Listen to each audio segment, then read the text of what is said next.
Hello.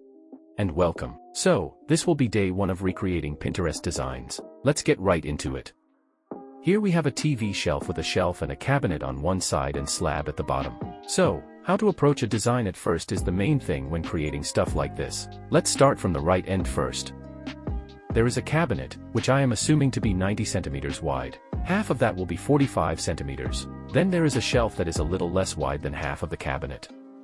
So that will be 40 centimeters. Then there's works on the wall, which we will just call it as wall slats for now. So, that seems to be wide as a doorway, which will be 90 centimeters. And to the left of it some other stone kind of work, which will be 70 centimeters. And a smaller wall slats portion of, let's say, 30 centimeters. The bottom slab will be somewhere between 15 and 20 centimeters. Well, that will be all that we need for modeling. So, let's jump right into Revit now. Choose default metric template for now. And first things first, set the units and the levels. Let's say the top level be 300 centimeters and call it RB, which will be roof bottom. And bottom will be PL, which is plinth level. Now we need to draw the wall at first, where we will be mounting the TV and stuff, and for that let's just create a simple 23 centimeter thick wall.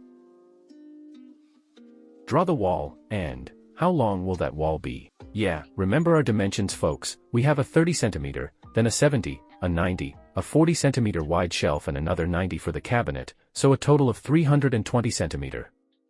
So let's just go for a 350 here. Now let's get creating. First, we will do the cabinet. So go to Model in Place and select Extrusion, set the work plane and draw the desired rectangular box that will be 90 centimeters wide and as tall as the wall.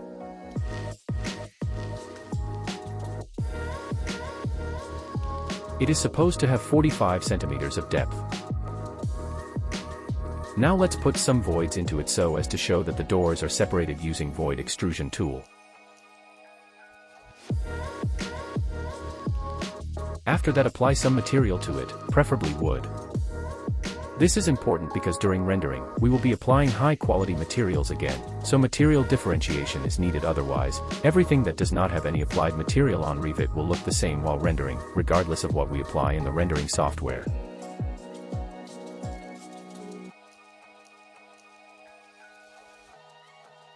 Next we'll create the shelf, the same way by using extrusion. Now comes the background wall slats. Well, the easiest way is to use curtain storefront wall in the architectural wall section. We just need to remove the glass panel and the horizontal mullions, and then adjust the size and spacing of the vertical mullions, to look like those wall slats. Let's see how we can do that. It's a bit complex but efficient technique.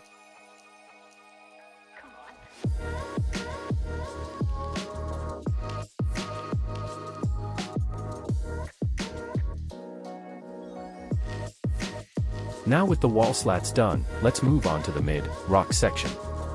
Then again, it's just a rectangular extrusion with rock material applied on it. Don't forget about applying materials. Always. With that done, let's create the bottom slab, which is fairly easy too. It's also just a rectangular extrusion too.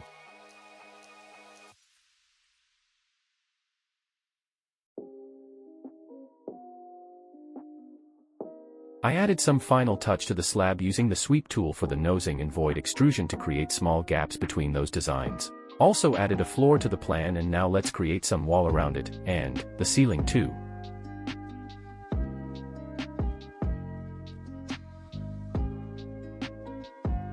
And of course a small window so outside light can enter the space. We will need that light while rendering.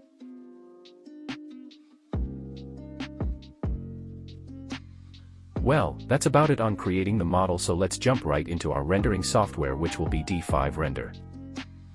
It's fairly easy to achieve a good design in D5 Render compared to others. Now let's go about applying our materials here. This is where the magic happens. There's a lot to choose from, so the chance of us getting almost similar result as we saw in Pinterest is highly likely, and also there's good chance that this design might come out better too. Applying material is kind of like trial and error, so play around with it until you get the desired result. There's all sorts of option to adjust the material properties too, so play around with that too. It's fairly easy compared to other rendering softwares.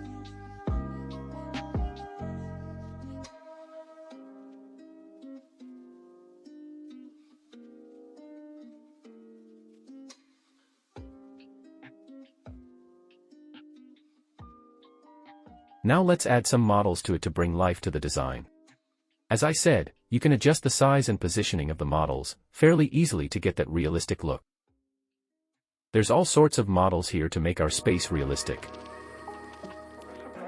There's also dynamic models in the library that you can use when you are rendering a video of your space. Now let's add some strip lights.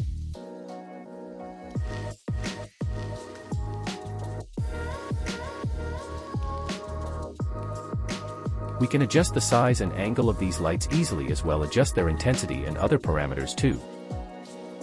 Make sure that whatever we add, be it models or lights, are in place perfectly, as if you would see in a real space in real life, so minor adjustments will be required to give that right touch.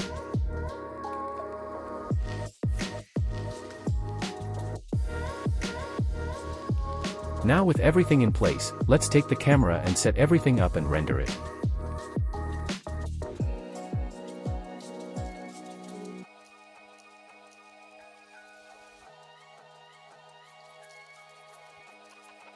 So there we have it, our final render.